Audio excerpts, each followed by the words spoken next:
everything you need to get up and go. This is the KBLA Sports Minute with Ray Richardson. The Lakers got a jump on the NBA's free agency period, which begins Friday at 3 p.m. They made qualifying contract offers to restricted free agents Austin Reeves and Rui Hachimura. Reeves and Hachimura are expected to attract some interest in the free agent market. By putting qualifying offers on the table, the Lakers can match any contract offer Reeves and Hachimura would get from other teams. The Lakers really want to hold on to these two, especially Reeves. The Lakers already know several teams are interested in Reeves. The best deal the Lakers can offer him is $50 million over 4 years. Reeves can get more money from other teams, but the Lakers made him a rising star in the league. We'll find out soon how much that means to Reeves. New York Yankees pitcher Domingo Germain threw a perfect game last night against Oakland. 27 batters up, 27 down. No debates, no speculation, just the info you need. That's your KBLA Sports Minute. I'm Ray Richardson. More news, opinions, and conversation when we come forward on KBLA Talk 1580.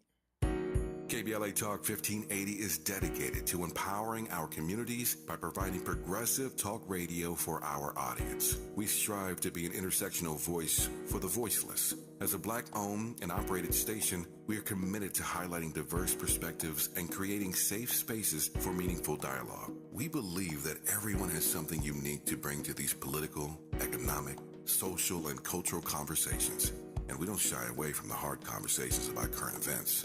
We endeavor to be a beacon of hope and understanding, while boldly challenging listeners to think more deeply about difficult topics that impact us all. With this in mind, our mission statement at KBLA Talk 1580 is simple: to create an inclusive platform that promotes civil discourse through honest dialogue and encourages personal growth among our listeners, so they can become the active agents of change. Our vision is to establish ourselves as the premier radio network with relevant programming across the beloved community, connecting people through shared experiences and collective power for lasting impact beyond these challenging times.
Live from Leimert Park, USA, I'm Tavis, Smiley, and you're listening to KBLA Talk 1580. So glad to see you and me back in stride again. Our phone number, 1-800-920-1580, 1-800-920-1580. All of our socials can be found at KBLA 1580. That's Facebook, Twitter, Instagram, and YouTube, everything at KBLA 1580. Let me also invite you right now to download our app at KBLA 1580.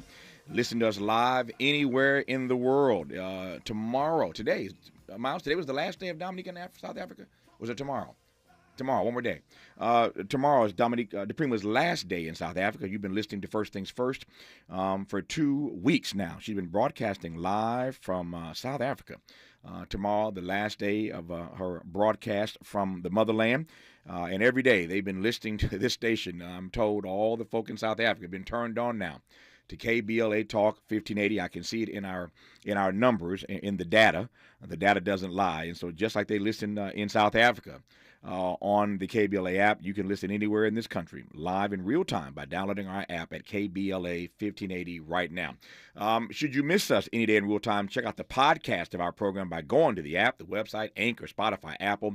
So many places to get the podcast of this program and listen at your leisure should you miss us any day in real time. But I am delighted to have you along live with us today for the next 3 hours. You can also watch the live stream of this program by tapping on the KBLA TV icon on our app or by going to our YouTube channel. And let me invite you finally to follow me on Facebook and Instagram at The Real Tavis Smiley and get Twitter updates at Tavis Smiley. Another great show on tap for you today. In our second hour, as expected, the U.S. Supreme Court, on a 6-3 decision, has curtailed race-conscious college admissions nationwide. So, now what? We'll talk about it in hour two with an all-star panel that includes Judge Ladoris Cordell and our own doctors, Tyrone Howard and Nee Quarterly Corte. In moments like these, it's nice to have a stable of brilliant black minds right here at KBLA Talk 1580 that we can tap into, and so we'll tap into their minds and talk about what happens now that this U.S. Supreme Court, once again, as expected, this morning the ruling just dropped, has ended in this country affirmative action as we know it. In our third hour, two conversations. Up first, water is not an infinite resource. So, how do we conserve what we have left for future survival? We'll talk about it with Ashley Williams of Save Our Water. And on the B side of hour three, why black Gen Zers are driving their bosses nuts and our supervisors can minimize the impact of their behavior and save their sanity. We'll be joined by Howard professor Dr. Yannick Rice-Lamb on the B side of hour three. But in this first hour today, two conversations close to home. On the backside of this hour, MTA CEO Stephanie Wiggins on what Metro is up to around the Los Angeles region. But we commence today's program with a tribute to the man who made history 50 years ago this week, July 1, 1973. As the first black mayor of the city of Los Angeles, my former boss, Tom Bradley. Later in this half hour, we'll be joined by former L.A. Mayor Antonio Villaraigosa. But let's begin our tribute to Tom Bradley right now by welcoming Rafe Sonenshein back to this program. Rafe is now the executive director of the John Randolph Haynes and Dora Haynes Foundation. You know his work for many years now at the Pat Brown Institute for Public Affairs. Please welcome Rafe Sonenshein back to this program. Rafe, how are you today, sir? Oh, it's great to be with you, Tavis. It's good to hear your voice. Great to have you on. Glad we've got these 30 minutes here. We'll be joined, as I said earlier, later in this hour by former Mayor Villaraigosa for his thoughts in tribute, I suspect, to Tom Bradley. But let me start with this. He was elected mayor, as I said, July 1, 1973. He had lost 4 years earlier to Sam Yorty. He comes back 4 years later and pulls this thing off. Tell me, Rafe, how his election changed the trajectory of racial politics in this city and, frankly, across the nation.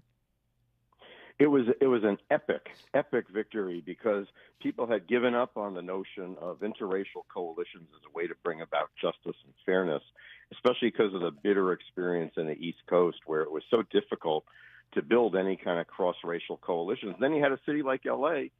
that people weren't even paying attention to in politics, and Tom Bradley really brought the word coalition back into American politics where it had been missing since the end of the civil rights movement. I think it's not appreciated enough that while he never said it himself, he never was much of a self-promoter in this. He even affected political science in my field, where people began to write about coalitions. And I really think his ability to cross racial lines, principally between the African-American and Jewish community, but also with the AAPI and Latino community, set the pattern for an L.A. that was more progressive and is more progressive today than it was 50 years ago. As you know very well, Tom Bradley was taking on a pretty conservative city and a pretty conservative establishment. You and I were kids at that time, growing up around the Tom Bradley world. It was a heavy lift.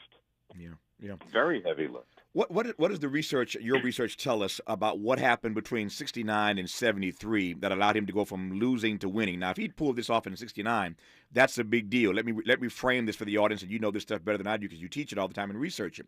But there'd only been a handful of African-American mayors who were having any sort of success. Around the time that Tom Bradley wins in 73, you get Coleman Young in Detroit. Prior to Coleman Young in Detroit, you get the first one, Carl Stokes in Cleveland. But black mayors weren't the thing then that they are now. In fact, the top four cities, the largest four cities in this nation right now, are all headed by African-American mayors. New York, L.A., Yep. Chicago, Houston. Black mayors now are pretty, we're used to that at this point. But if Tom Bradley had pulled this off in 69, it would have been historic. But what happened between 69 and 73 that allowed him once again, Rafe, to go from losing to winning? It's such a story of stereotypes versus reality. Sam Yorty, the conservative right-wing mayor who was very close to the LAPD, and they were a big part of his leadership, created an image around Tom Bradley that a lot of people did to black candidates in those days. They said that he was a harsh, angry radical supported by white radicals. So basically he took a basically very strong, growing black movement for empowerment in L.A. and turned it into something scary and made Tom Bradley scary. Well, Tom Bradley was a person who went everywhere. As you remember very well, Tavis, he was comfortable everywhere that he went. And he was around the city. And the more people got to know him and understand his life experience, his life at UCLA, his life as an LAPD officer, as a city council member, he became a person, not a stereotype. And Yorty, the second time around, had no chance against the person. His best chance was to defeat an image people had about black politics at the time. And it was a staggering example of persistence in the face of resistance and in the face of stereotyping. So I think, in a nutshell, people got to know Tom Bradley, and he stayed mayor for an unprecedented 5 terms, 20 years, and you see monuments to him everywhere in the city anytime you fly overseas. You know, and you remember that he was a superstar in the Far East when he traveled. Oh, yes. Because they practically thought he was the president of the United States because it was the most attention they had received. And he would walk the streets and people would be kind of mobbing him everywhere he went. So, and you think how far that is from having been somebody with a distinguished career who'd been turned into a caricature in order to win an election in 69. Yeah. And then you think, as we'll talk about when we move forward, what his election did for opening up the door for progressive possibilities in this city. There is no Antonio Villaraigosa without Tom Bradley as the Latino mayor. There is no Karen Bass today without Tom Bradley. A lot more to talk about in this half hour. Again, later in this half hour, we'll be joined by former mayor Antonio Villaraigosa, along with our friend and brother Rafe Sonenshein, as we offer tribute to the first black mayor of this city who on July 1, 1973 made history upon his inauguration as the leader of the City of Angels. In our second hour, as I said earlier, we'll be talking about affirmative action. It's a funky day. It's a funky day in America, so who better to call up as our artist in residence today as we continue to celebrate June as Black Music Month than the Godfather of Soul, James Brown, on KBLA Talk 1580. Oh, yes, I got to. Oh, yes, I need to. I want to say it now. Oh, yes, I got to do it now. Oh, yes, I got to do it now.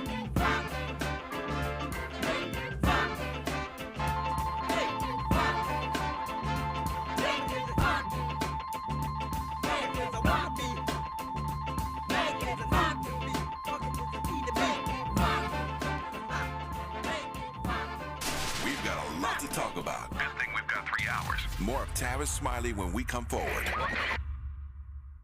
Did you know that all City of LA renters have rights? Check out these 3 facts. Residential tenants can't be evicted without reason or just cause. Eviction protection still exists for unpaid COVID-19 rental debt due before March 31st, 2023. And you have 5 days to respond to an eviction notice. 5 days. Many Angelinos may be at risk of losing their home, and that's why we want you to know your rights. Learn more at housing.lacity.org. Be informed, be protected, be at home.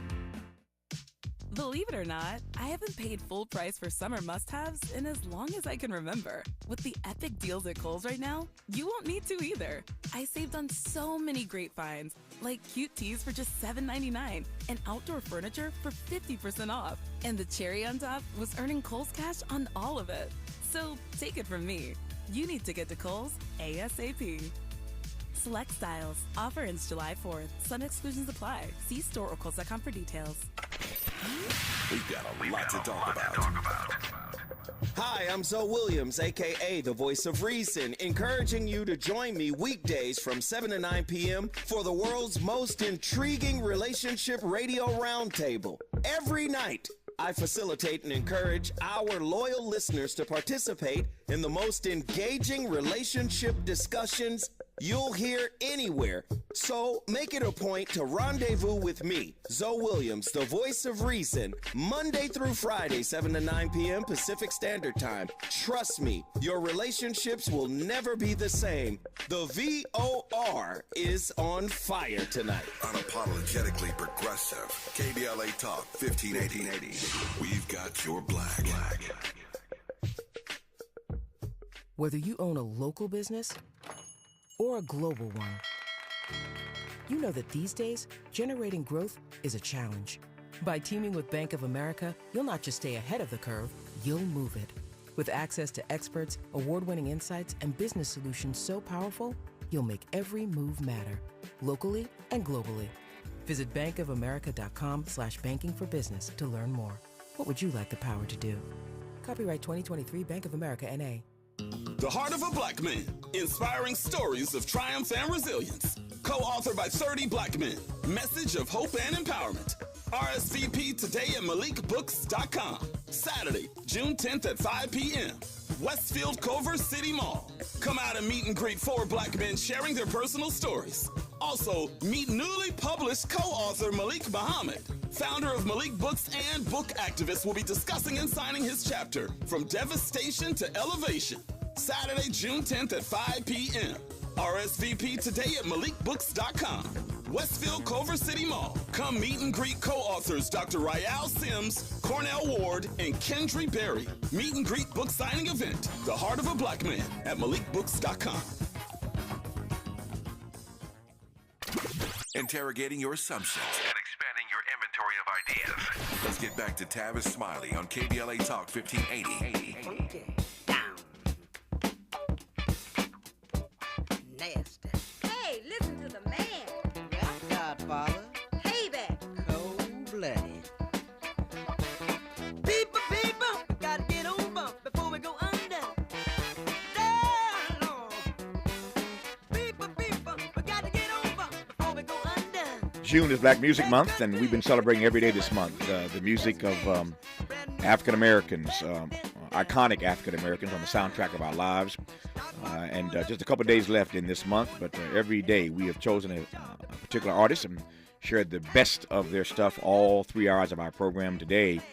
Since it is a funky day in America, we'll talk about affirmative action, or the end of affirmative action in our second hour today. James Brown is our artist in residence today. Miles just walked in to correct me on something. He made a mistake. I'm going to put it on him because I asked him. Today was Dominique's last show from South Africa. She's actually traveling tomorrow. Tomorrow's a travel day. So tomorrow she will not be live on her program. Jill Monroe, who now is hosting RSVP with Jill Monroe weeknights 9 p.m. to midnight, will be sitting in for Dominique tomorrow morning as Dominique makes her way, hopefully and prayerfully, safely, with all those persons traveling with her back home to Los Angeles. And speaking of Los Angeles, we're talking about the first black mayor of this city. 50 years ago, Tom Bradley was inaugurated on July 1, 1973, to lead this city as its chief executive officer.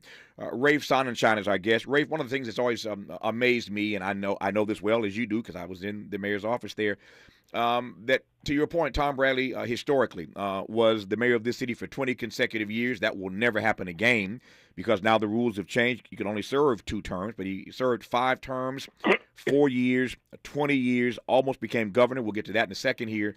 But every year he ran for mayor, to your point about coalition building, the data indicate that every 4 years, the numbers of black residents in the city proper was decreasing. People were moving out because of gangs or because they couldn't afford a home or whatever. But the numbers of black voters was decreasing every one of those times when he ran for re-election, and yet Tom Bradley kept getting re-elected. What do you make of that? It's a great point, Tavis, because people don't realize the population was 18% African American when Tom Bradley was elected, and it's closer to 8% now. And Tom Bradley's strength in numerous communities. But, of course, he always had that strong base in the black community that stuck by him, even though there were some shakiness in that support in the late 80s, early 90s, but it always came around when it was really time to pull together. But he had very strong support in other communities while still maintaining his base of support in the black community. And this is not a hugely organized political city, and it's usually not a very high voting community. And the black community, while losing population, was still voting at a very high level. And that continues to today. So I think that the voting power of the community really managed to hold things together. But, it's always a dicey proposition when the population declines.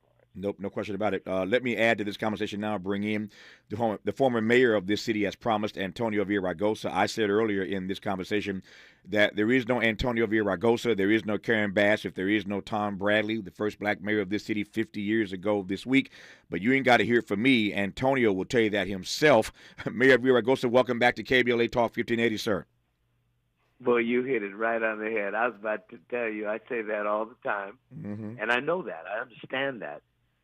When I got elected in 2005, I talked about the fact that I stand on the shoulders of Tom Bradley and Martin Luther King and Rosa Parks and Cesar Chavez and Dolores Huerta.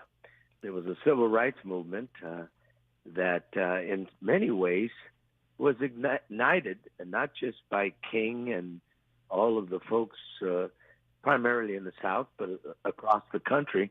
But the election of Tom Bradley, without question, had an effect on building the multiracial coalitions that delivered me and Karen. Yeah. What do you make of the lessons that we have learned or not learned, as it were, Mayor Villaraigosa, from his coalition building? On the one hand, I can point to you, I can point to Mayor Bass as evidence that the coalition that he brought together still works. On the other hand, there are any number of other data points I could point to that suggest that establishing and advancing a multiracial democracy is not easy in this country, not even in Los Angeles necessarily. You're exactly right. I mean, look, it's not a linear line that it just goes forward. It sometimes takes a few steps back. We saw that last year with the conversation, the despicable conversation that occurred between a couple of electeds and others. The fact of the matter is, there still is a great deal of connection between our communities. I've always said when people say that Latinos and African Americans are always battling, I say, well, if you lived with us, you'd be battling too. If you lived in the kind of poverty that we live in, that many of our communities live in, the thirst for jobs and economic development, you'd have the same kind of conflicts. And yet, at the same time, I've said this 100 times, I became speaker in no small part because of Willie Brown.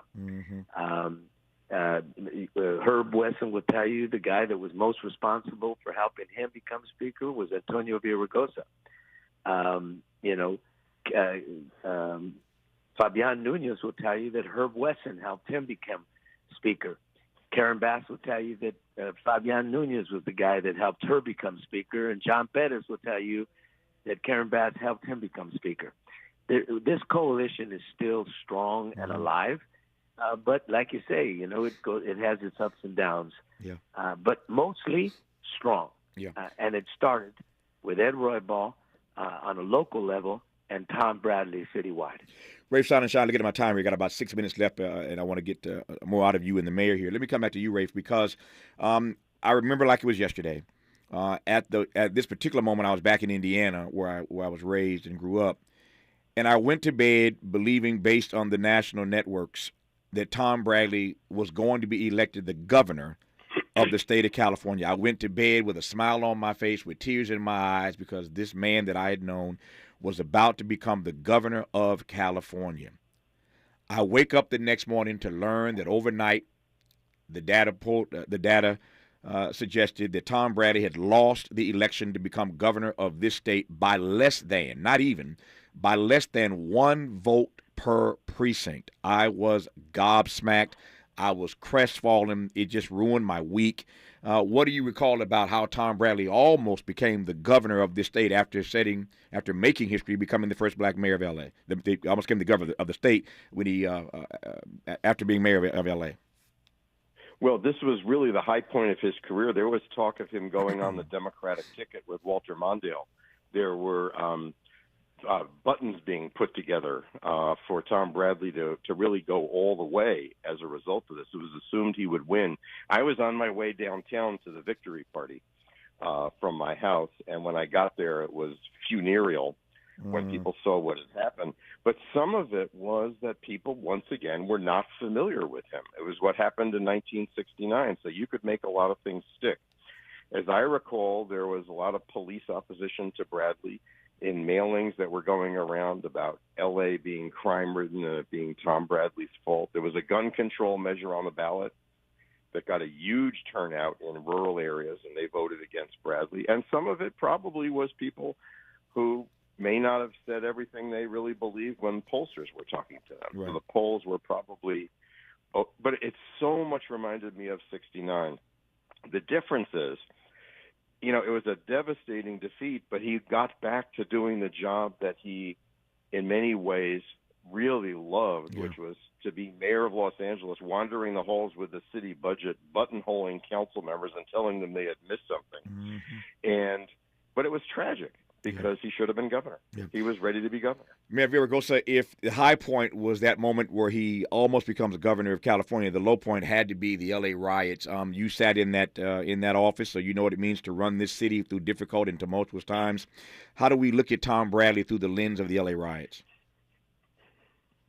I mean, we can't put the L.A. riots on Tom Bradley. We have to put the poverty and racism and the systemic inequities that have followed 400 years of slavery and all the rest.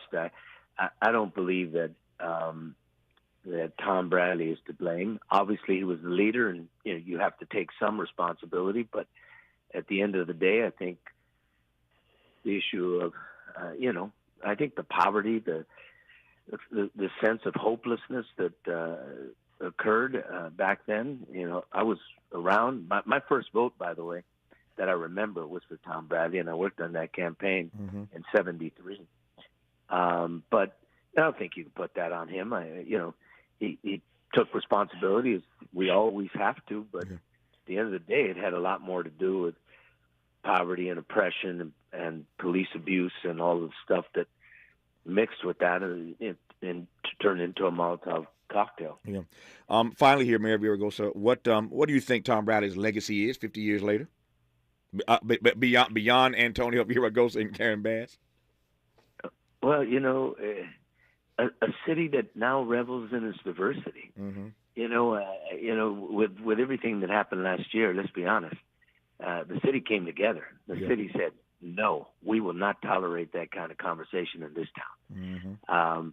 This is a town that I think it revels in its diversity, and it's not perfect. It's not perfect anywhere in the world, actually, but it's good. It's a lot better than a lot of other places, and that's why I love this town. And it started with Tom Bradley, as I said, and from my vantage point, he will always be the guiding light for those of us who believe that a great city has to be a city where we grow together, where we live together, and we revel in the fact that we are different, but the same at the same time, with the same aspirations. Ray Sonenshein, last word to you. How should we recall forever the life and legacy of Tom Bradley in about 45 seconds?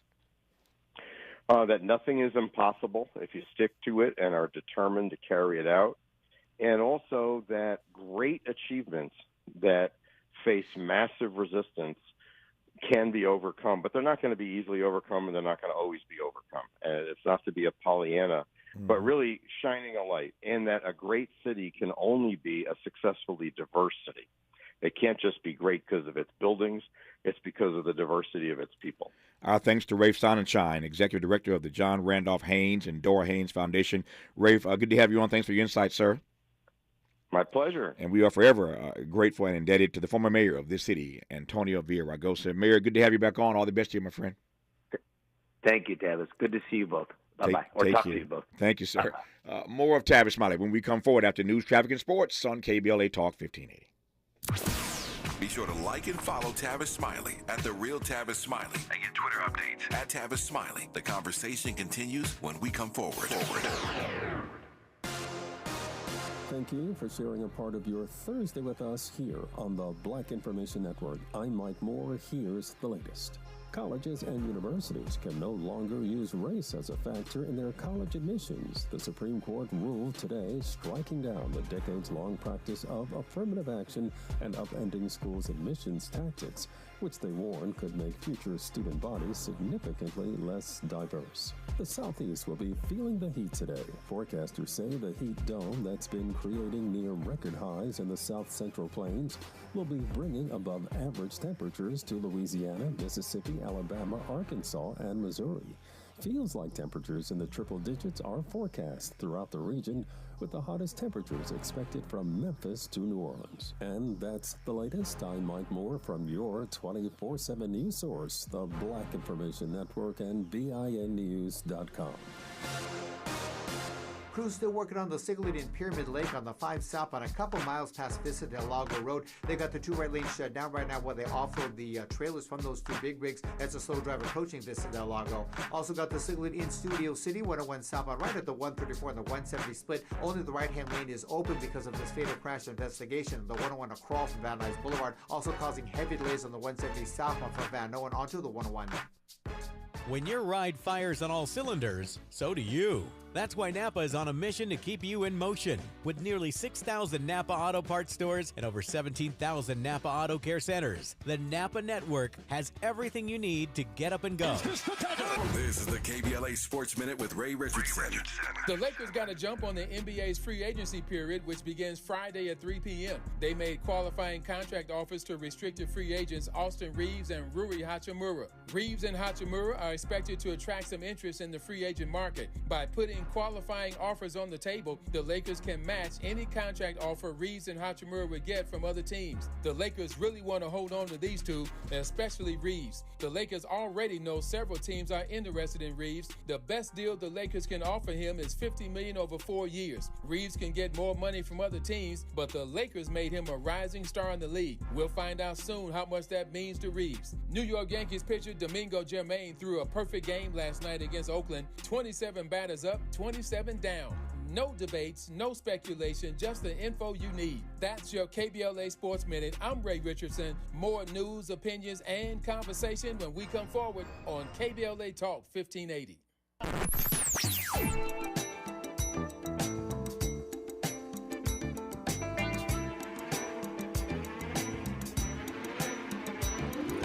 This is KBLA Talk 1580.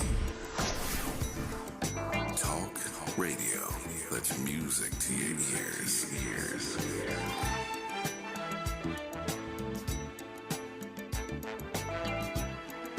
We're unapologetically progressive. KBLA Talk 1580. Have you faced discrimination in Los Angeles?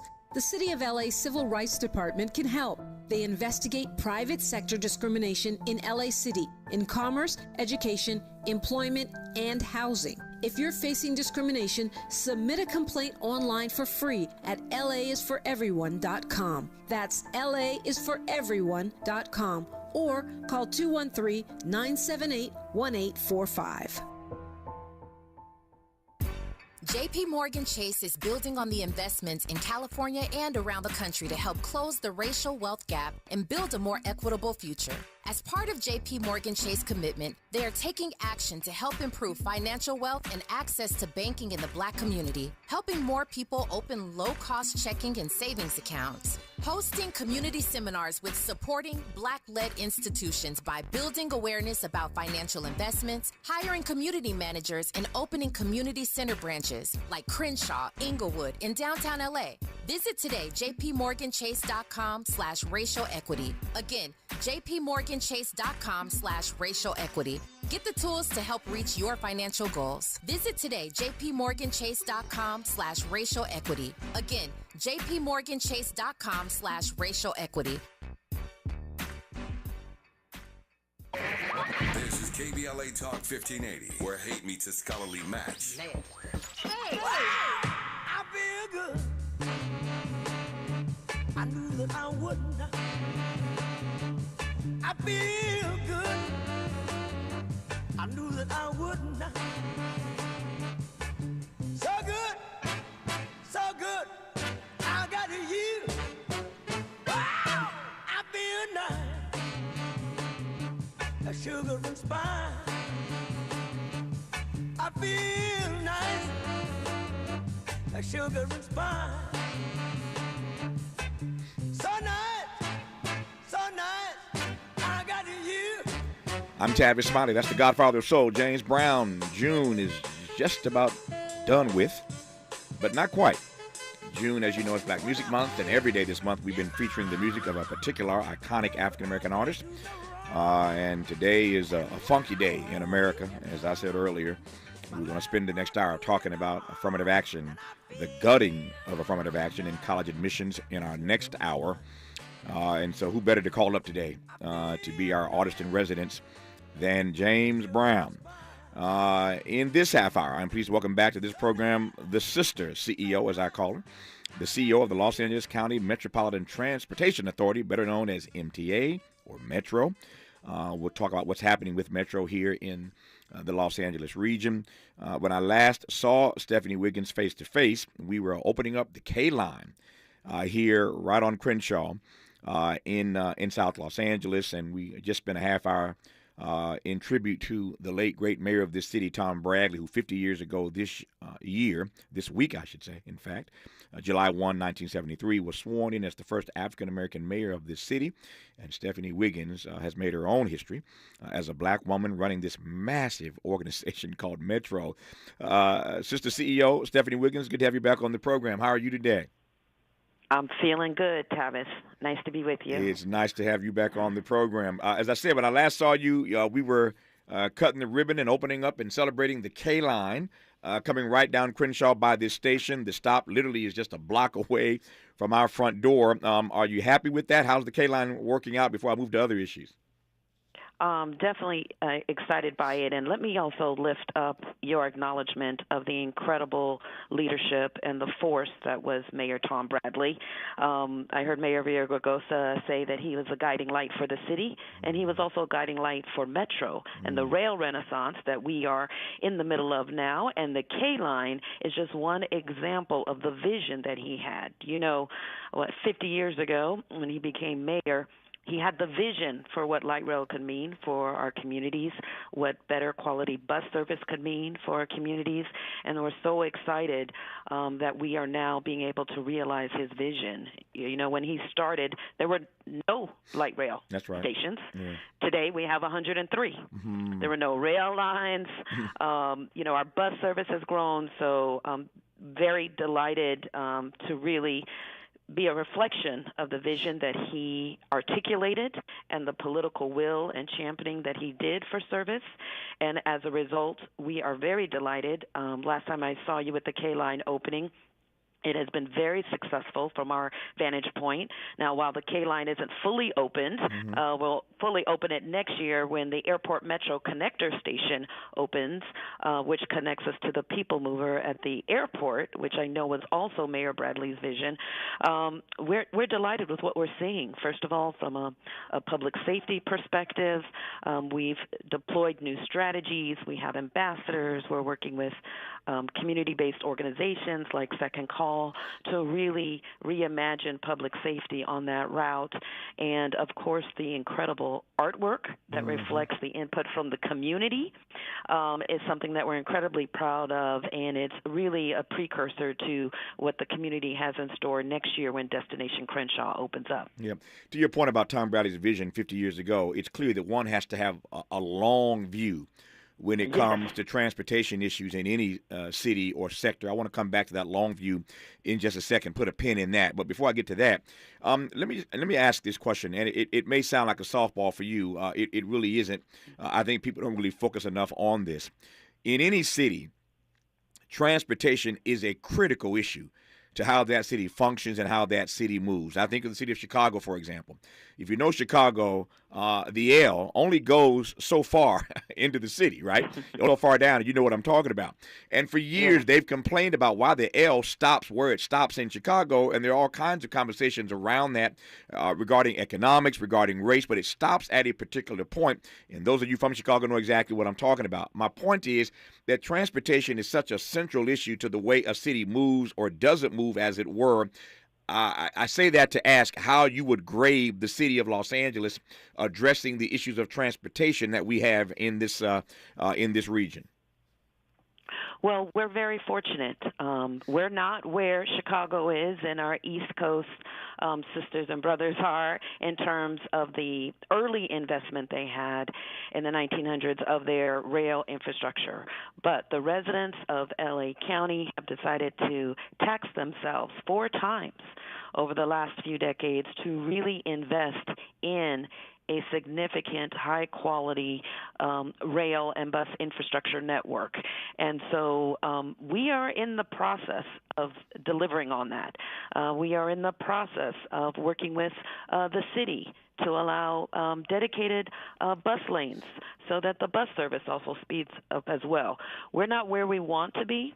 But as a global world-class city, we know that we're in the process of developing our world-class transit system. Yep. Let me just pivot and ask whether or not, before I get to the long view, whether or not our trains are safe here in L.A. And I ask that because, one, you're the CEO of Metro, but secondly, we all have been following and covering and talking about here at KBLA the choking death of Jordan Neely on that subway in New York City. The whole nation is aware of that. Thankfully, to my mind, Daniel Penny has now been charged. He'll be tried in the choking death of this young brother, Jordan Neely. But it raises questions in New York and L.A. and beyond about whether everyday people are safe on trains and other public transportation. Your thoughts about that issue, public safety here in Los Angeles? Sure. Well, overall, our metro system is safe. We are, though, actively addressing some trouble areas that we have, particularly on our subway system. We have seen an increase in drug-related use, and particularly on our subway system. And so we have been working, we have this drug-free campaign to really help address trespassers and really reduce the amount of illegal narcotic activity going on our system. We have developed ambassadors to be more visible on our system, riding our rail system in particular. We continue to work with our local law enforcement to increase their visible presence on the system. And we ask our riders actually to report out on our Transit Watch app any issues that they may see occurring. And so we are beginning to see the results positively as a result of this additional effort and increased presence on our system, on our train systems. But there's no doubt that we have challenges there. Part of it also has to do with the impact of the pandemic and how more people are able to work remotely. And so we're working to earn riders back on our system by improving our public safety initiatives. When we come forward with Stephanie Wiggins, the CEO of Metro, we'll get to that issue of transportation and the long view. You heard her mention moments ago that Tom Bradley had a view of this system 50 years ago. That's a half century, right? And we're just now getting to parts of what he had imagined, working our way out to the airport, even as that international terminal is named after Tom Bradley, the Tom Bradley International Terminal at LAX. I'm not naive in asking this question when we come forward, but these projects take a long time. And don't I know, I'm sitting in a building right now on Crenshaw where I've been rocking for 10 years. We rock it in the front of the building because they we're putting in the train. We're rocking in the back of the building because they're doing Destination Crenshaw. So I've been rocking for 10 plus years in this building. Literally, the building moves, the building shakes because all of this work is going on around us. To what end? We will talk about that when we come forward with Stephanie Wiggins on KBLA Talk 1580. Say the quiet part out loud. KBLA Talk 1580.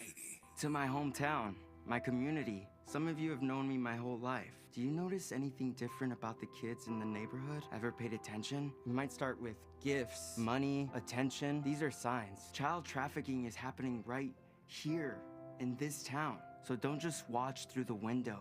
Pay attention. Because the more we know, the more we'll all know to say no. Learn the signs to look for and how to help at no-to-say-no.com. I'm getting vaccinated with Prevnar 20. So am I, because I'm at risk for pneumococcal pneumonia. If you're 19 or older with chronic conditions like asthma, diabetes, COPD, or heart disease, or are 65 or older, you are at increased risk for pneumococcal pneumonia. Ask your doctor or pharmacist about Prevnar 20, pneumococcal 20-valent conjugate vaccine. It can help protect you against pneumococcal pneumonia in just one dose.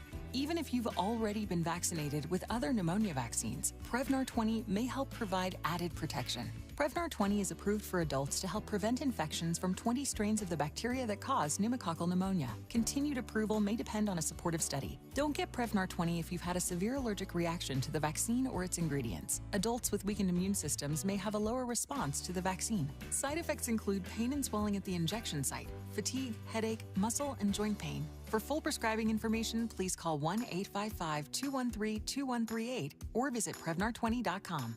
In 2020, California established the first in the nation task force to study reparations for African Americans. Their responsibility is to examine and recommend to the California State Legislature potential remedies of compensation, rehabilitation, and restitution for African Americans, with a special consideration for the descendants of persons enslaved in the United States. We encourage you to join the final meeting of the task force in Sacramento on Thursday, June 29th, starting at 9 a.m. in the first floor auditorium of the March Fong Yu Secretary of State building. To learn more about reparations and the task force, visit the California Department of Justice website at oag.ca.gov, where you can also get details about how to participate in the hearing virtually if you cannot participate in person on Thursday, June 29th for this final public hearing where the task force will present their final recommendations. For more information, reach out to Charles Communication Group at 888-326-0010. This is a community call to action from KBLA Talk 1580.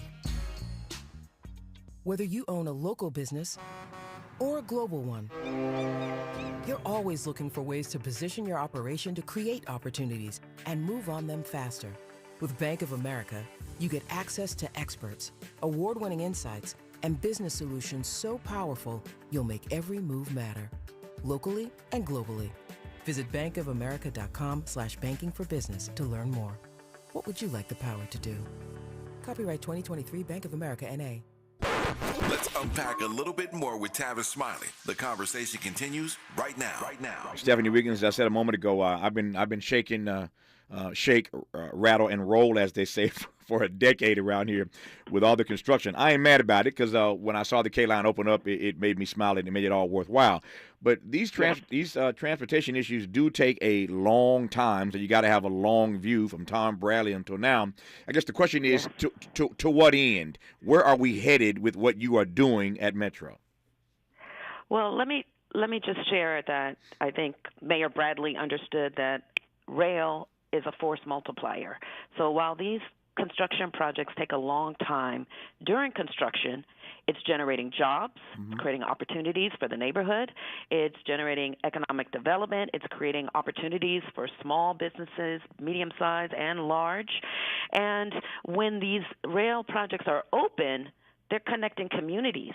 They're connecting people, connecting diversity, connecting businesses. And so, as I mentioned earlier, we're in the middle of that rail renaissance.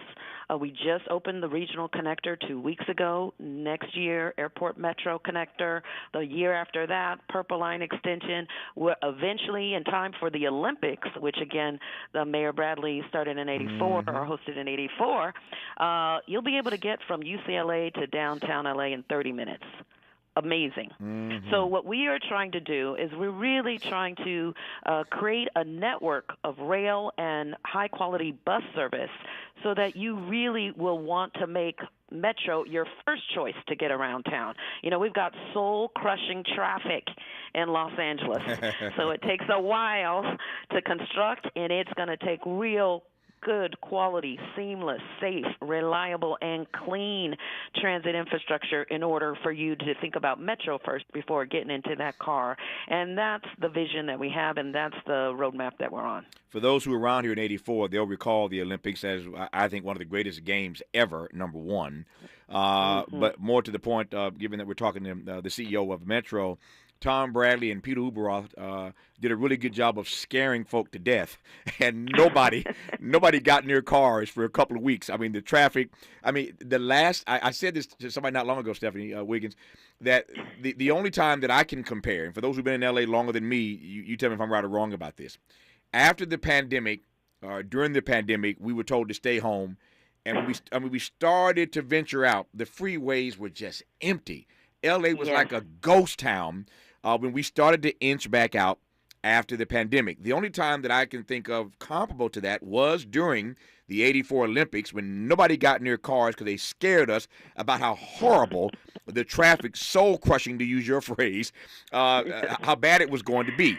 At least this time, that was '84. Next time around, we won't have to be so concerned about that because we do have ways to get around the city. So I say all that to ask how much better, how much easier, how much different transportation is going to be in these Olympics than it was in '84. It's going to be night and day. I mean, for the '84 Olympics, we only had our buses and borrowed buses to get people around. And so now we have our tremendous rail system. We have Metrolink as well. And so, and we now have our dedicated bus lanes to speed up buses. We have active transportation. We've improved our bike lanes. We're going to make it so much easier to travel around for the games so that everyone can enjoy the games and not be scared off. Yep. That's my goal. It's a big goal. When we come forward, our remaining moments with the CEO of Metro, Stephanie Wiggins, who you're listening to right now on KBLA Talk 1580.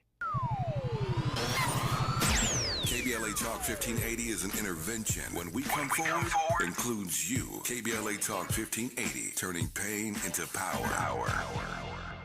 Are you looking to steer your career in a new direction? Driving for Culver City Bus can be your ticket to a long-lasting career with excellent benefits and paid training. Culver City Bus is looking for customer service and safety-minded bus operators to join the growing team. Culver City Bus offers on-the-job training starting at $19.10 per hour, uniform allowance, and health benefits. Culver City Bus is a great employer. Let Culver City Bus connect you with an essential service job. If you enjoy driving, seek real opportunities for career advancement, and passionate about making a difference in the community, then you are invited to join the Culver City Bus team. Start your journey today by submitting an application at culvercity.org/job. For more info, visit culvercitybus.com or call live customer service operators at 310-253-6500. The possibility of lung cancer can be pretty scary, especially if you're one of approximately 8 million current or former smokers at high risk. That's why SaveByTheScan.org wants you to know that now there's a breakthrough low-dose CT scan that can detect lung cancer early, and it only takes 60 seconds. You stop smoking, now start screening. For an easy quiz to see if you're eligible, visit SaveByTheScan.org. It could save your life. SaveByTheScan.org is brought to you by the American Lung Association's Lung Force Initiative and the Ad Council. Some people won't give you the real talk on drugs, but it's time we know the facts. Fentanyl is killing people. It's a powerful opioid, often made illegally and commonly mixed with illicit drugs. It can even be pressed into counterfeit pills that resemble prescription medications. Just 2 milligrams, about the size of a few grains of sand, could potentially be lethal. This isn't an ad to scare you, but it is an ad to make you think twice. Get the facts. Go to realdealonfentanyl.com. This message is brought to you by the Ad Council. Conversations that matter. You're listening to Tavis Smiley on KBLA Talk 1580. You're listening to Tavis Smiley and Metro CEO Stephanie Wiggins on KBLA Talk 1580. Got the television on right about now in the studio, and President Biden is addressing the nation right now. As we were told earlier this morning, he would on the issue of affirmative action. In case you have not heard this morning, the Supreme Court has gutted affirmative action in college admissions. We will spend the next hour of this program with an all-star panel talking about that. We'll be joined by Judge LaDoris Cordell, brilliant on these and any number of other issues. And it's nice to have your own stable of brilliant black minds on a station like KBLA Talk 1580. We're going to tap into that stable with two of our own talk show hosts, brilliant in what they do, Dr. Tyrone Howard, professor, of course, at UCLA and host of You Must Learn here on KBLA, will join us in the next hour, and our chief national political affairs analyst and the host of A More Perfect Union, Dr. Nicola Corte, will join us along with Judge Cordell in the next hour. So an all-star panel talking about this decision by the Supreme Court. 63 vote, no surprise there, 63 vote. What does it mean? What now? We'll talk about all of that in the next hour. But the president is addressing the country right now from the White House on the issue of affirmative action and what the Supreme Court did earlier this morning. Speaking of diversity and inclusion, CEO Wiggins, talk to me. I assume you're going to have something to brag about in this regard, so let me just set you up for it. Talk to me about diversity, about equity, about inclusion in the construction of all that you are doing at Metro. Well, thank you, Tavis, and I will be listening to your next hour because I'm really concerned about the ripple effects of this the Supreme Court decision on just what has been, we think, a model for the country in the transportation industry on diversity and inclusion in our construction program. Not only do we have a project labor agreement that makes sure that we have the contractor hire from the community in which the projects are being built, we through the federal government and their federal funding require minority businesses to be hired on our construction projects.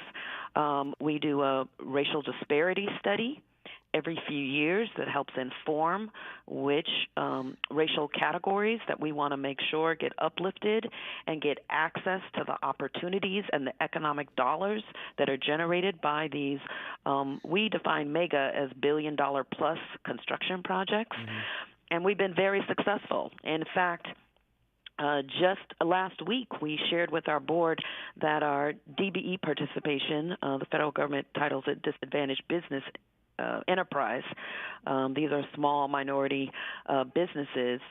Their participation on our contracts that were awarded in the first 6 months of the fiscal year are over 40%, which is amazing. Our goal was 28%. We want to be able to do more of that. It's about creating generational wealth. We've been very proud of our record in that regard, and I'm very concerned about what the Supreme Court decision may mean. Yeah, I am as well, and you used the right phrase, ripple effects. We will talk about this in hour two. It's important to underscore that this is a gutting of affirmative action in college admissions. That's the first step. Trust me, it ain't the last. Next, it'll be employment. Next, it will be contracting. They will do everything they can to keep bringing various cases. And as I say all the time, the Supreme Court chooses the cases it wants to hear. They choose what they want to hear. And trust me, in the years to come, they will find another case on affirmative action in employment or in contracting. And so they've done away with it in college admissions, but this ain't the end of this attack on this corrective program like affirmative action. Let me close, Madam CEO, by saying a personal thank you to you and to your team at Metro for, I think, one of the best ideas that Metro's ever come up with. And I can't recall the actual name of the fund. You'll know what I'm talking about. But for those of us who have been impacted, I was joking earlier, not really joking, about all the shaking and the rattling and the rolling we've been doing for the last decade. But you all came on, you all brought online, that is, a brilliant program that helped to restore revenue to those of us on this line who've been impacted by all of this construction. We've had our bottom lines impacted. And so for my neighbors, I'm next door to a veterinarian, and myself and others in this neighborhood, right down Crenshaw, we have benefited from at least getting some reimbursements from this program you established. And so I want to say thank you for that and give you 45 seconds to brag about that program. Yes, the Business Interruption Fund. Yes, that's Thank it. you very much. That's it, yeah. Very excited about that program. It's unique. No one else in the country does it. We award up to $50,000 a year as a grant for any demonstrated lost revenue as a result of our construction activity. And we're very proud, Tavis, that of all of the businesses along the K line in South LA that participated in the program, over 80% were still in business when we opened up 10 years later. And that's during a pandemic. So it would have even been higher. So we're very proud of that program, and it has expanded to all the major projects across LA County. very excited for that. Thank you. It's a brilliant, brilliant stroke. No, let me thank you. To your point, nobody else in the country has done anything like it, and that is why we celebrate the sister CEO, Stephanie Wiggins at Metro for bringing such brilliance to her position and looking out for the least among us who are impacted by these developments. Stephanie Wiggins, good to have you back on. We'll do it again somewhere down the road. Pardon the pun, but thank you for your time. Thank you, Tavis. Appreciate you. All the best to you. Appreciate you more. Affirmative action on the docket when we come forward after news, traffic, and sports on KBLA Talk 1580. KBLA 1580 Santa Monica. I'm Mike Moore. Here's the latest from the Black Information Network in Virginia.